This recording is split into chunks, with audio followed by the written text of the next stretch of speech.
Violent crime is not the answer, but that is a cliche, so I'll leave it to the experts to say a little bit more on that. So with that, Sheriff Ball. Thank you. Good morning. Good morning. As you know, I am Sheriff Denita Ball, and we're here today because of a series of events that have occurred in and around our parks. We've had a homicide at Washington Park, and we know that that was the result of one boyfriend, an ex-boyfriend, who was angry with a new boyfriend. But we've also had a shooting at Sherman Park of a 16-year-old who was shot in the back as a result of a conflict. It was two groups who were in conflict with another because they perceived that they were dissed by the other group. So we've seen a rise in violence in and around our parks, and most of it involves our kids. And as a result, we just want to draw attention to and let you know that this cannot continue to happen. The calls for service, particularly around Sherman Park, have been weapon-related calls. ShotSpotter has been shootings. It has been a homicide, as you know, trouble with the subject, drugs, etc. We can't continue to go like this. Our kids are being harmed. They are participating in it. Either they are the victim, in some cases they are the perpetrator. And we can't continue to have our kids involved in this type of incidents. Because what's going to happen is we're going to lose a generation. And so it takes all of us, but it first takes the parents to step up and ask, what are my kids doing? Who are they with? Who are their friends? Checking their social media pages and just getting involved in their lives. And when they bring them to the park, don't just drop them off. Come back and check on them, because we don't want them to be harmed. And it takes all of us. You see the leaders that are standing behind me. They are involved. Let's make sure that everybody is involved so that we can change the tide of what's going on in our community. We cannot continue to do this. Even in Sherman Park in July, the month of July, we've had more calls for service just this July than we've had in a 30-day period in the last 2.5 years. That's a lot of calls for service. We want kids to be safe. We want everybody to be safe, but we must work together. It is unreal to have so much violence involving our kids.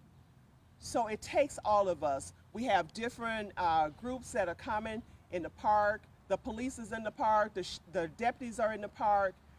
We need the parents to be in the park too, to know what their kids are doing. So we're asking, pleading that the parents be engaged with your children. We don't want to wait until something happens and then you're grieving and regretting your actions. Take action now. Be involved. Make a difference. Help us help you, because if we don't change what's going on, we're going to keep getting what we're getting, and people are not being safe out here.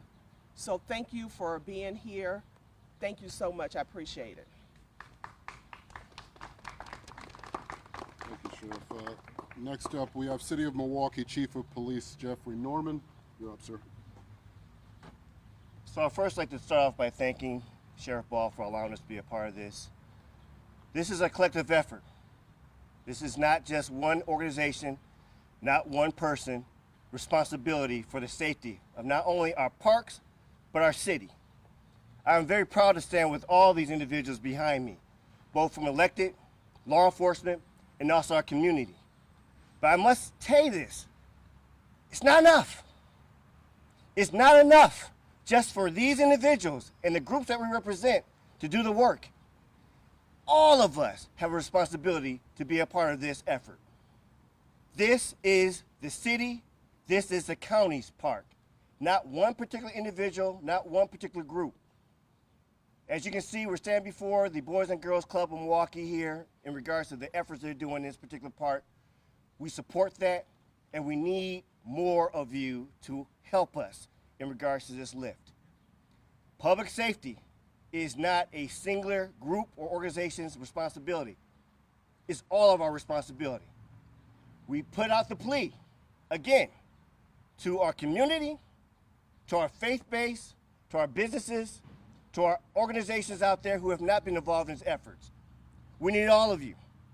Not just one, not just a couple, all of you.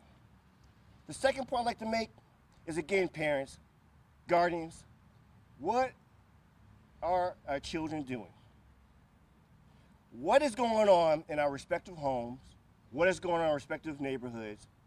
We need to understand that our children are involved in behaviors that we should be very concerned about. We see it in the park, we see it in the community. No child should be carrying a firearm. Mothers, fathers, guardians, grandparents, uncles, aunts, friends, what's going on in your respective homes? Do you understand where your children are at? We need them in the house after curfew. We need them engaged in positive behaviors. We need them around good influences. There's a lot of groups out here doing great work in our community. Those resources are always being put forth through the media, through other venues. Seek them out. Meet us halfway, because the hand is out and reached out, but you got to meet us halfway. We cannot continue this unfortunate trajectory. This is not a good pattern. This is not a good pathway that many of our youth are engaged in. So I am putting out the call to action. Everyone has a responsibility in the safety of our community. No one organization is responsible. What are you doing? How are you affecting the change? How are you a part of the impact? I'm not saying I want you. We are saying we need you. We need you to be part of this. I'm so proud of these organizations behind us, but it needs more than this. So please get part of the effort, the response, and see how you can impact change in Milwaukee for the better. Thank you. Thank you, Chief Norman. Next up, we'll have Office of Violence Prevention Director Ashanti Hamilton and Portia Kimber. Well, good morning, everybody. Good morning. First of all, let me really thank Sheriff Ball for calling us together on this important issue. I want to thank the Chief for his collaborative approach always to public safety in the city of Milwaukee. And I want to thank all of the community-based organizations that's been putting in work all summer attempting to curb the violence that's happening in our city. I'm speaking to you on behalf of Mayor Johnson today and Alderman Stamper and Rainey, who have all expressed a major concern about the direction that things are going in and the commitment that they're making to turning it around.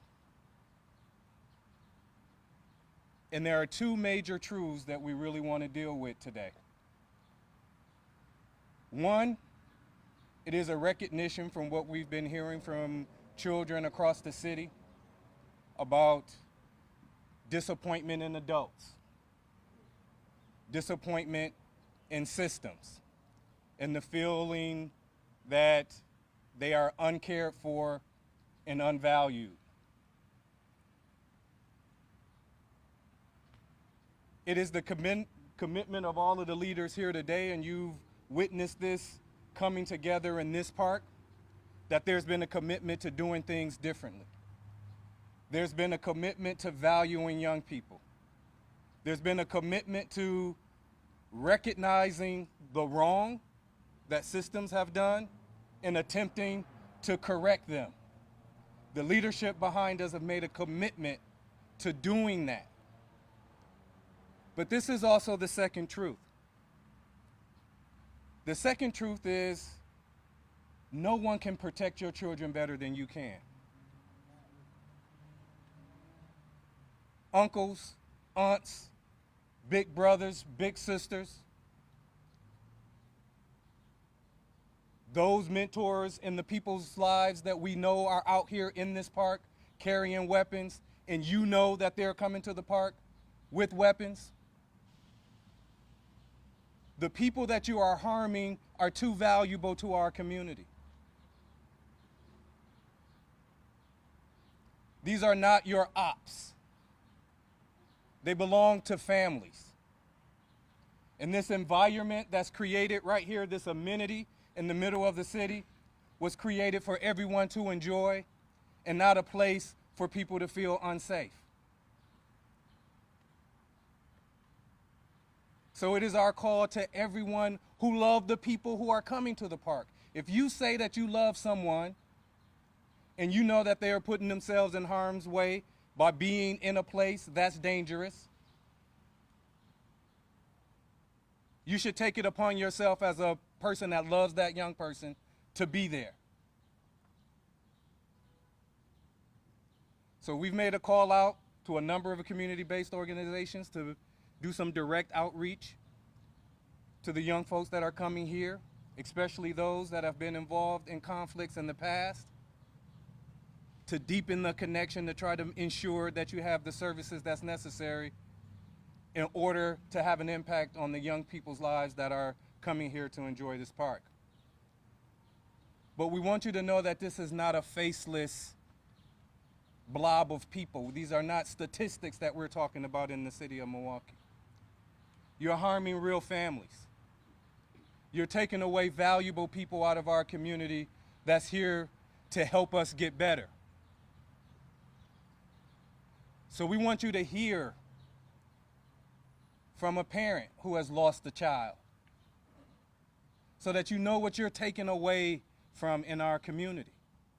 The behavior that's happening in our public spaces, in our neighborhoods, it has to stop, and it begins with us. So I want to introduce to you LaPorche Kimber, who has suffered loss, and we want you to see the impact of this type of behavior in our community. Ms. Kimber? Good morning. Good morning. My name is LaPorche Barham Kimber, and I stand before you today as a voice of a black mother that has been affected by the gun violence in this community. It has not knocked on my door just once, but a few times. And my voice is getting tired. When I say my voice is getting tired, my voice is getting tired. And it's heartbreaking daily to meet, it's draining to meet other mothers and fathers and sisters and brothers daily that has suffered the same type of trauma that I have suffered. Our children once had plans. Our children believed that they had a future, and they are being robbed of that just to prove a point. These others that are on the other side of the gun, they just want to prove a point. They want to prove a point that they are a man. Sometimes it's young ladies, that I'm more of a woman than what somebody has told me that I am. And the only point that you are proving is that you are hopeless inside. And when I say that, I say because you have a bright future. And we all know that you want to get there. And there's so many leaders that can help you to get there. Just use your voice and not a gun. That 5 minutes in that argument, that altercation, is costing you 5 years, 20 years. We are not the only ones that's taking a loss. I run a healing support group, which many know as a grief support group, for children. and they come to speak to me about how they're affected by gun violence. It's heartbreaking to hear 3 and 4-year-olds being able to use their voice to say how they're seeing it happening from inside their homes. As they said before, we have to get into our children's business. I've gotten babies that small in a support group to come and talk to me, and parents are not even taking out the time to be there. They're just dropping them off and going about their way. We got to get into our children's business. We have to understand what's going on in their head. So reaching out to these leaders, getting some type of resources so that we can help them, is going to take us a long way. It's okay that your family is not the perfect family. Nobody is.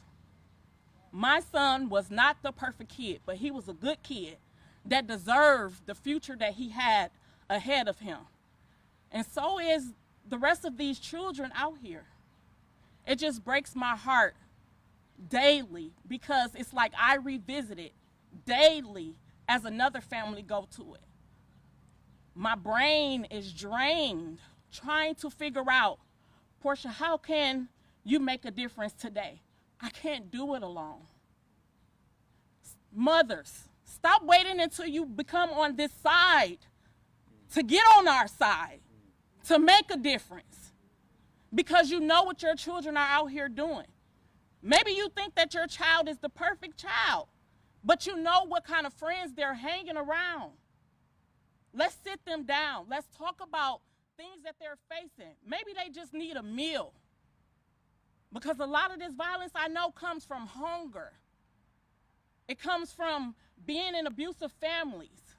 We have to figure out what is going on in our children's head. They face so much pressure every day through social media, things that they're finding out across the world.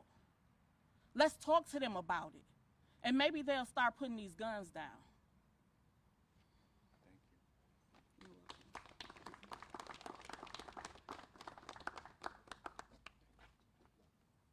Director Hamilton, Ms. Kimber, thank you both for speaking. Now we'll have Milwaukee County Supervisor Felicia Martin. Good morning, everyone. Good morning. So good to see so many out, and these organizations that flank me behind. Thank you, Sheriff Ball, for leading the call of a multi-pronged approach to face and handle what is happening in our districts. This is the Milwaukee County Supervisory District 10, I believe, of Marcelia Nicholson, Supervisor Marcelia Nicholson, who is also the chairwoman of the Milwaukee County Board. I am the supervisor for District 7. For years, Sherman Park was in my supervisory district. But most importantly and personally, this is my neighborhood park, as I am a resident of Sherman Park and have been for 40 plus years. This is the park that I grew up in. And today, as we stand here, I was just talking to Ms. Kimber about it. This is very much different than the park of 25 years ago. This has always been a hub for children across Milwaukee County, but then it was a very different Sherman Park that was available to children with Little League, with tennis, with basketball, and just good old-fashioned imaginary fun. We understand that today social media and the handheld devices has nixed the imaginative part of our youth, and that's part of our problem. But I came here today to say that I stand in solidarity with good law enforcement whose heart is with the people. And I believe that of Sheriff Ball as well as Milwaukee Police Chief Norman. Life comes down to three choices, to three things. It comes down to three simple things: choices, consequences, and responsibility. I always hear, what are the elected officials going to do? I stand here to say, for myself, don't worry about what I'm going to do. Worry about what parents are doing or not doing with their children. Because I will commit that as an elected official, I have your backs. Even those who are, as Ms. Kimber said, on the other side of the gun, we have your back. But you must reach out and ask for help. You gotta make the choice.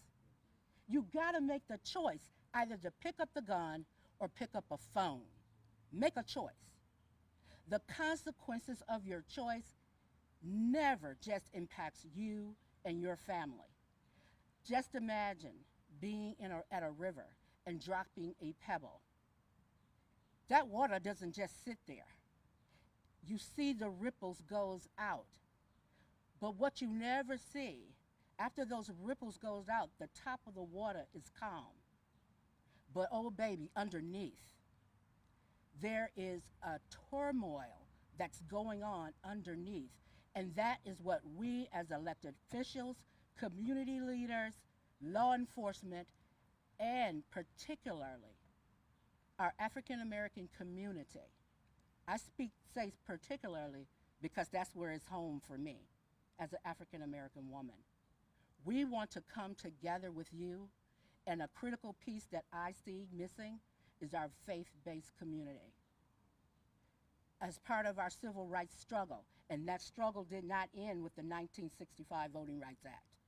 That struggle continues today. We fight for our civil rights, our human rights, our voting rights, and every other right in between and beyond.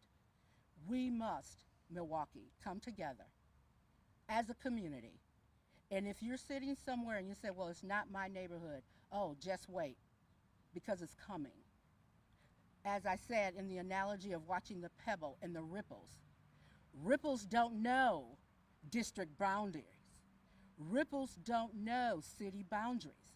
The ripples will enter your community if you don't get on this wall with your elected officials and with your community leaders and say, let's tackle the problem together. But it starts at home. It starts in the home, as been reiterated throughout this presser. Parents, I use that word loosely, because parents are engaged. Parents understand that they cannot do it alone, and their choice is to reach out to whomever they can. Maybe it's Miss Fanny across the street or Mr. Ron around the corner. It could be Poopy or Pookie. They know, and they are available, and they're ready, and they're willing to help you to raise and nurture your children. Our children are crying out. They are thirsty for love, support, and nurturing. Let us do that. Let us stand up and come alongside each and every one. And understand, I may not be on the front line with you, but I got your back because I got to watch your six. Somebody has to have your six at all times. Because if we're all on the front line, in front of the cameras, who's watching your back? That would be County Supervisor Felicia Martin.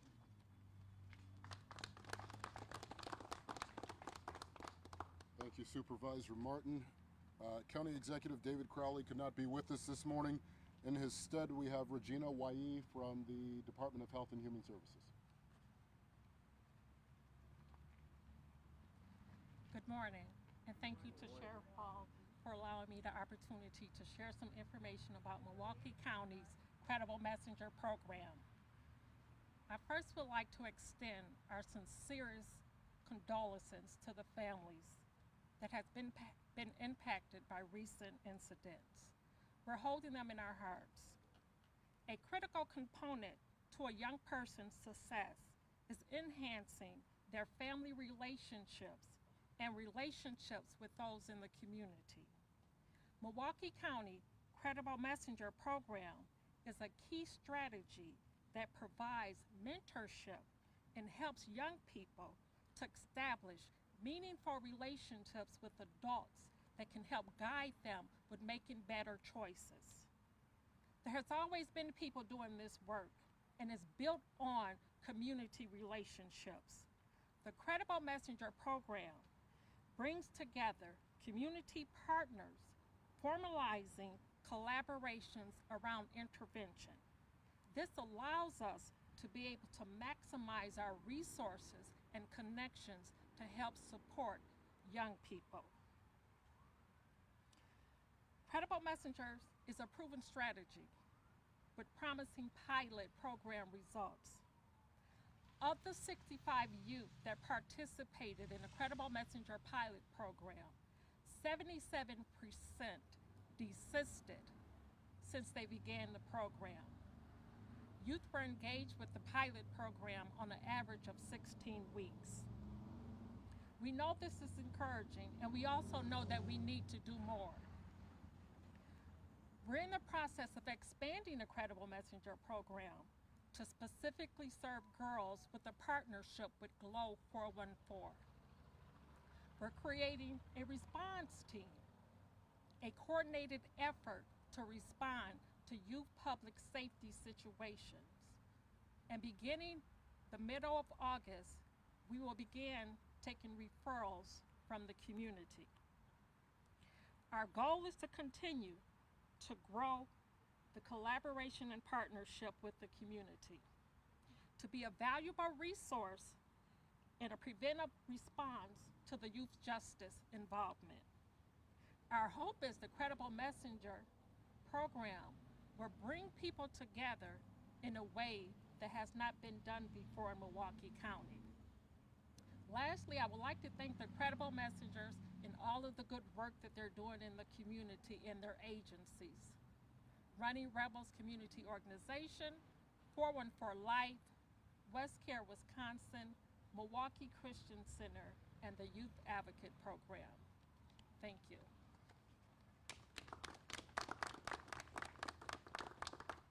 Ms. Wai, thank you for your time.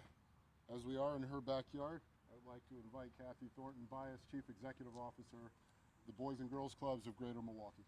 Thank you. Good morning, everyone. Good morning. Thank you to Sheriff Ball and to Chief Norman for pulling this group together today. I must tell you, I struggled this morning with thinking about what I would say to you all. I stand in front of the Boys and Girls Clubs of Greater Milwaukee, Mary Ryan location, one of 52 locations here in the great city of Milwaukee. Mary Ryan is one of the oldest, most historic clubs here in the city of Milwaukee. I represent 725 men and women who every day get up to work with the youth in our city, many times putting themselves in harm's way. Boys and Girls Clubs of Greater Milwaukee is the largest Boys and Girls Club in the country. And supporting our community, we have more nonprofit organizations per capita in the city of Milwaukee than any other city in the state of Wisconsin. And yet we find ourselves in this troubling time and situation. I wanted to offer my thoughts and prayers this morning, but thoughts and prayers are not enough. I want to offer actions instead. The Boys and Girls Clubs are committed to this neighborhood. We are committed to the children and the families of this neighborhood. We open our doors on Saturdays during the school year just to give kids a safe place to come and hang out and play basketball and be with their friends. During the summer, we open at 7:30 in the morning and go until 8 o'clock every night. There's no excuse for kids who say they don't have a place to go, because every child is welcome here. We offer free driver's ed programs at our Ready Center.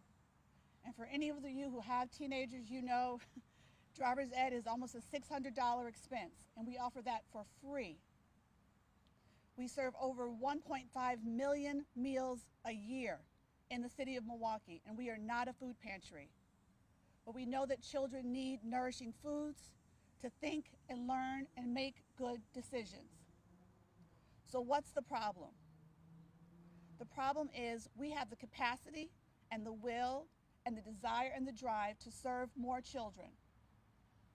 And there are children in Milwaukee who need the service.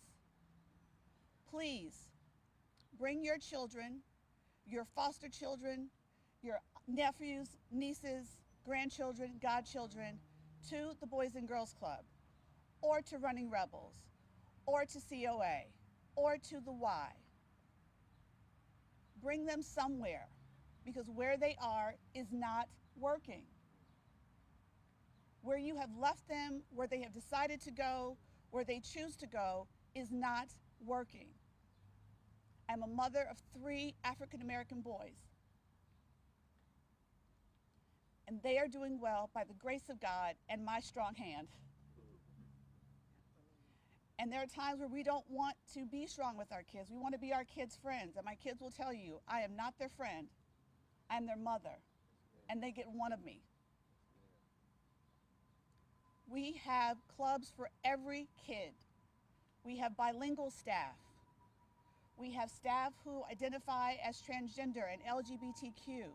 We have a club for every kid. What we're missing is your kid. Bring your kid to a club. We have 50 locations across the city. There is a space for you and your child. We have great mentors, men and women who themselves were club kids. More than 25% of our staff were in the Boys and Girls Clubs themselves, and they choose to come back and work here as their career and profession. So while I will close by saying I truly do offer my thoughts and prayers, what I offer most is an action and a call to action to please get your child off these streets and get them to a safe place. Thank you.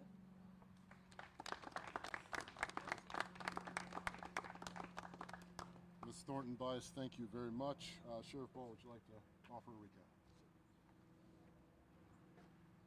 Just want to say thank you again for everyone. Thank you for attending. Thank you for your participation. It's greatly appreciated. This is a collaborative effort. If we really care about our community, if we care about our kids, we will find a way in which to do something to stop this tide that we're seeing.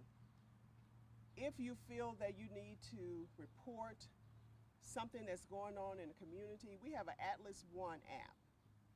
You can download it on the Apple Store or the Google Store, whatever device you have.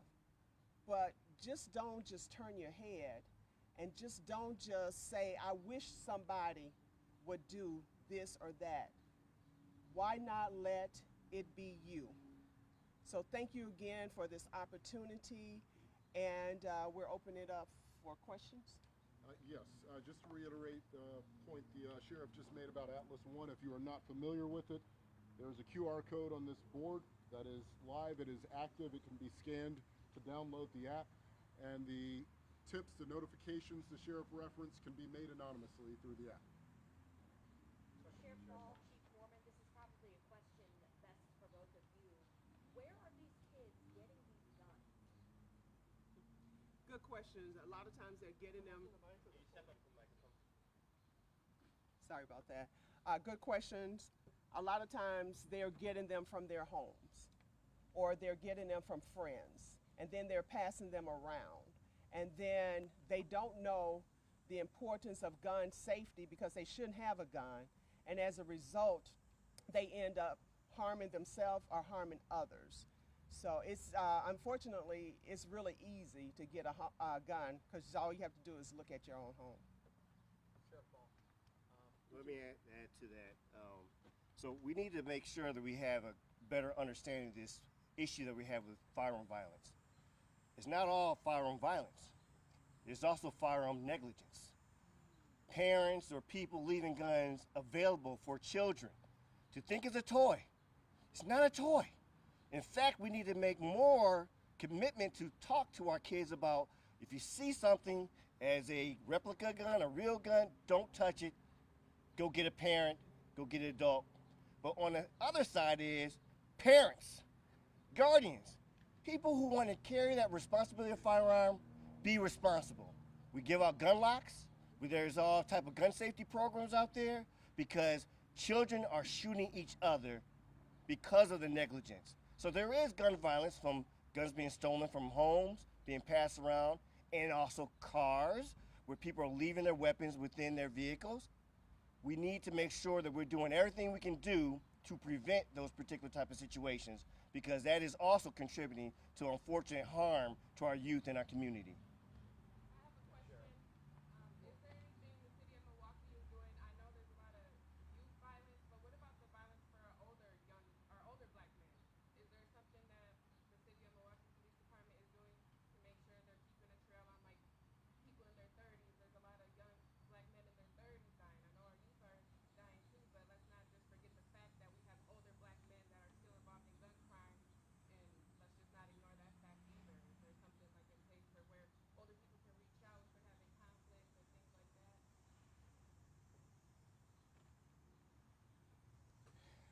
So the answer to that question is yes, and that happens on a number of different levels, either through reporting that this is happening and that they can call any one of our interrupter groups, and we'll make that referral. 414 Life is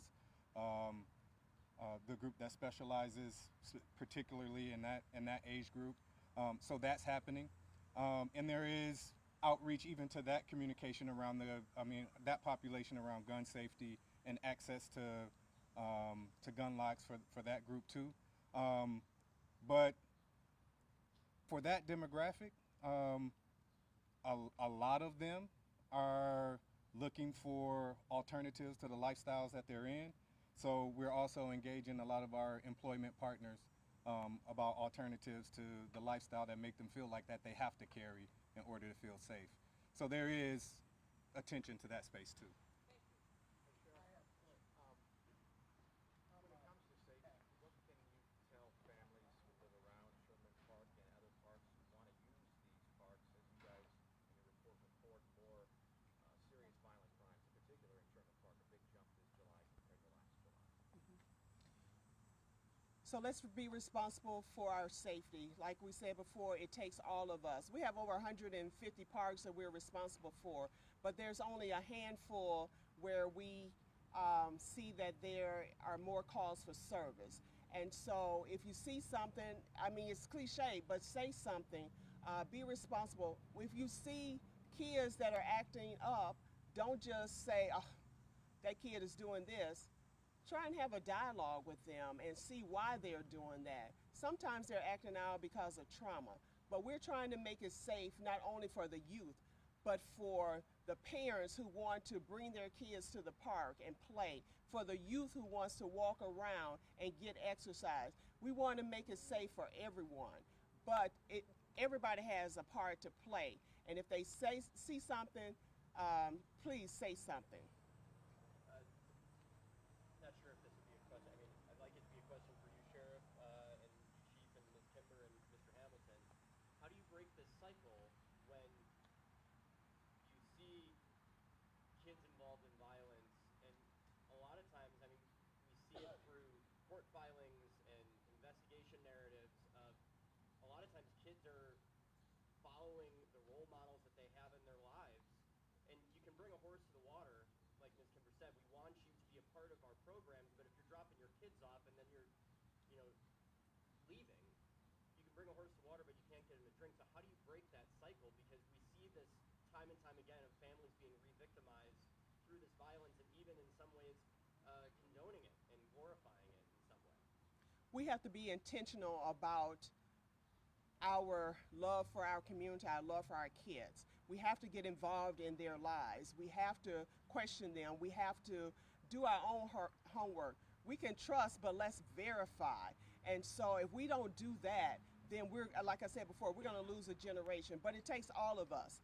A lot of times, kids are involved in their church and church activities. That's an opportunity for them to hear about, you shouldn't be doing this, you shouldn't be hanging out with this person. And they also question what they're doing. But a lot of times it's because we don't pay attention to what the kids are doing. They feel that they don't care and that they can do whatever they want to do. When they go up in the parks, you have girls that are fighting, you have people who are, getting high, you have all manner of things that a kid should not be involved in. They're carrying the firearms and stuff like that. So the parents need to come up and check and see what their kids are doing. But what if they don't care? then somebody cares. Somebody cares. That's why it takes all of us, because you may have that parent that don't know how to be a parent, but there's somebody that can reach that kid. But if we all just turn a blind eye, then we would never find that person. Sheriff Ball, sorry, you Two mentioned more. earlier Two more. the shooting in Washington Park and also the shooting here in Sherman Park. You saw groups come together against the different groups. Are we seeing gang violence or these isolated incidents? If you can give us more of an elaboration on that. I think it's a lot of groups that are coming together. They're loosely organized. They're giving themselves a name, and one day they may have this name, another day they may be aligned with another group. But I won't necessarily say it's more gang activity. It's just more people who are associated with one another, who are coming together and are finding solidarity in the people that they're hanging out with, and they're doing things that are not they're criminal activity, just to be honest about it. Sheriff, how much is social media playing into all of this? We've seen the meetups at Lakefront and other parks. I mean, is stuff spreading on social media that is leading to all of these fights? Absolutely. That's the reason why it's important that parents check their kids' social media pages and posts and see what's going on in their lives. And if they walk around, they pass their kids, they hear them talking on the phone and something don't sound right, question their kids. But yes, the social media causes it to spread even more so. So it's more of a problem as a result. My question is, my daughter's son got murdered Sunday, 37th and Tennessee. And as of today, we still don't have the closure on it as of to what happened. If we call somebody, you gotta wait, we'll get back with you. So I need to find out just what's what, because we don't know a thing. Keep it shack, you know. And when you call somebody, and I don't mean this in a negative way, but they seem to be so rude to you when you're trying to talk to them to find out something at a time like this. I'm Pastor Jack. I'm a church man. Mm-hmm. So I just wanted to know what and how do we go about finding out just what's what. So, first of all, my condolences for your loss. This is always a challenging conversation in regards to that. If there are challenges of getting information, there's always a supervisor to be able to complain to in regards to that. You're not getting the service that you are expected and deserve. I am always talking about the culture that we're building on in regards to engaged service, dedicated service to the city of Milwaukee. So we can follow up after this and be able to give you some updates in regards to talking who is the point of contact. But this, for anyone, if you don't get the type of service that you're getting from, you expect from the Milwaukee Police Department, please speak up. Don't tell somebody else at the house. Don't go down to the neighborhood. There is always accountability. And under my watch, and everyone knows, under my watch, accountability is real. It's beyond just talking about accountability out to the, our community, but accountability within the organization. So we can follow up with you, sir. Thank you. Can I speak on that? I want to speak on it, on being on your side, okay? Give you a point of view. They're doing their jobs, okay? They are doing their jobs. When this happens in the beginning, yes, we want closure, yes, we want answers. But we also have to remember that this is an open investigation. So they need time to put things together. If they spill it to you, maybe not you or friends or family members, they may spill it on social media, and then now that interrupts your case. So just give them time. Stay in prayer and trust that things will work out for you. Because I didn't know until it took maybe 2.5 years for us to go through trial during the pandemic. I didn't know until I sat there during trial and saw all the evidence and the pieces and everything that they had put together. So when we think that they're not working, they are really working. The closure that you're looking for, they can't give it to you. You have to give it to yourself, and it comes from within. It comes from the support in the community. It comes from our family members and our friends. They cannot give you the closure that you're looking for. So just please be patient with them.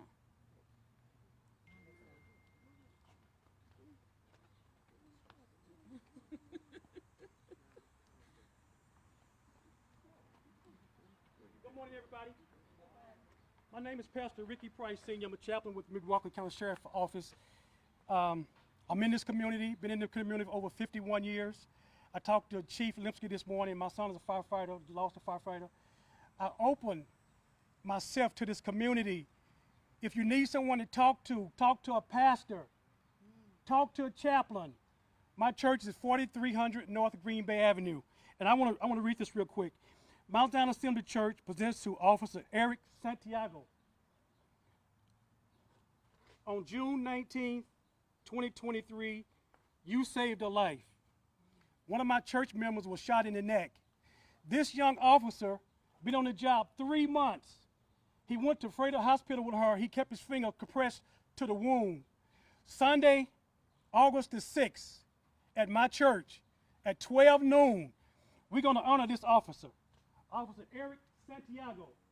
So those of you that can and will, be at Mount Zion Assembly Church at 12 noon, August the 6th, to support our officers.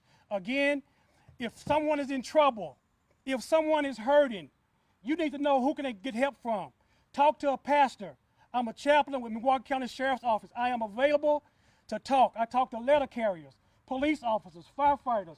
I'm in the community, being a part of the community, and I will donate and volunteer my services. So again, those of you that can and will, next Sunday, August the 6th, 12 noon, Mount Zion Assembly Church, 4300 North Green Bay Avenue, we will honor young officer Eric Santiago.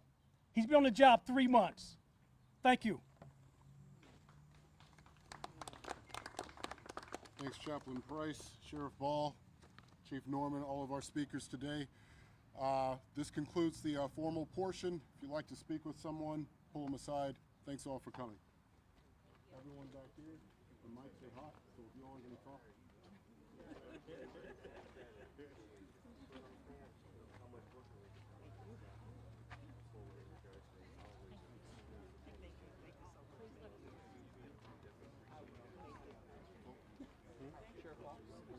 Time for a quick question? Sure. My name's Jeff Druff.